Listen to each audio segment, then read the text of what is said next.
ભાઈ તમને આ જય ઘોષ નાદ જે કરો છો ને પેલા એના ધર્મ, એના નિયમો, એના નીતિ નિયમો, એનું પાલન તમારું એક એક બાળક કરશે ને એ દિવસ આ ગાદી ઉપર કોઈની પણ તાકાત નથી બેસવું તો ઘેર ગયું હાથ પણ નહીં અડાડે. તમે એનું કારણ હું એવા સંન્યાસીનો શિષ્ય છું ને, મારા ગુરુ 365 દિવસના અંદર 250 દિવસ તો શિવ મંદિર બનાવેલી. કદાચ તમારામાંથી જનરલ લોકો ઓળખતા છે મારા ગુરુને, ચંદનગીરી બાપજીને. બરાબર, હું એ સાધુનો શિષ્ય છું જેને હજારો એકરની જમીન છોડીને બીજા મંદિરો બનાવ્યા. એનું કારણ ત્યાગે સો વાગે. અને બીજા નંબરમાં એક યાદ રાખજો, તો આરંભે સુરા, આ ચાલુ થયું એટલે એકબીજાના તલવાર ખેંચો ને એવું કરશો. રણે દીના અર્ધે જશો ને એટલે 5 બાપુ આગળ છે ને બાકી બધા ઘેર. પરસ્પર વિરોધી નામ, અંદર લડશો ને તો કોઈ દિવસ તમારું કલ્યાણ નહીં. એટલે એમાંથી બહાર આવો.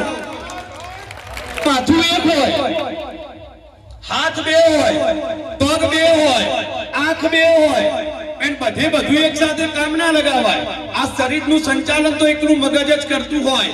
એટલે અહીંયાથી જેની નિયુક્તિ કરો, જેના નેતૃત્વમાં તમે ચાલો ને એના નેતૃત્વમાં રહેજો. અને બીજી એક વાત કહું, કદાચ મને ત્યાંની તો એટલી ખબર નથી બેન, અહીંયા તો હું મારું ભજન કરીને હાલ પણ મારું અનુષ્ઠાન ચાલે છે 1 વર્ષનું. અહીંયા આ ભૈરવજી હનુમાનજી આગળ તમે ખાલી શ્રીફળ મૂકો ને હાથે 2 ભાગ થઈ જાય છે, તો ભાઈ પારકા માણસની તો શું હાલત થાય બેન. તમને જો આ કેવલપુરી બાપુને માથે રાખીને ન્યાય લેવા હેડ્યા હોય, જો આ સભામાં બેઠ્યા, બીજાની વાત નથી કરતો, આ સભામાં બેઠી ઢોલની જેમ જો 2 બાજુ વાગતા હશો ને તો ઘરનું છોકરું એ નહીં બચે. એ હું તમને ગેરંટી આપું.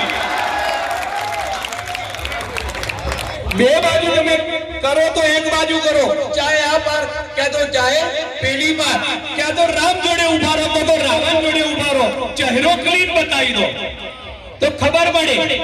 બાકી બાપુ હવે આગળ, બાપુ હવે આગળ.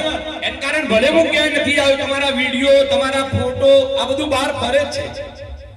અને તમારા ઘણા બધા ઢોળ વાગે છે, કદાચ તમને ખબર નહીં હોય, ભલે અમે અહીંયા બેઠા પણ અમને ખબર છે. બરાબર, બાપુ ચિંતા ના કરતા, બાપુ તુમ આગે બઢો હમ તમારે સાથ હે, બાપુ સુડી ઉપર.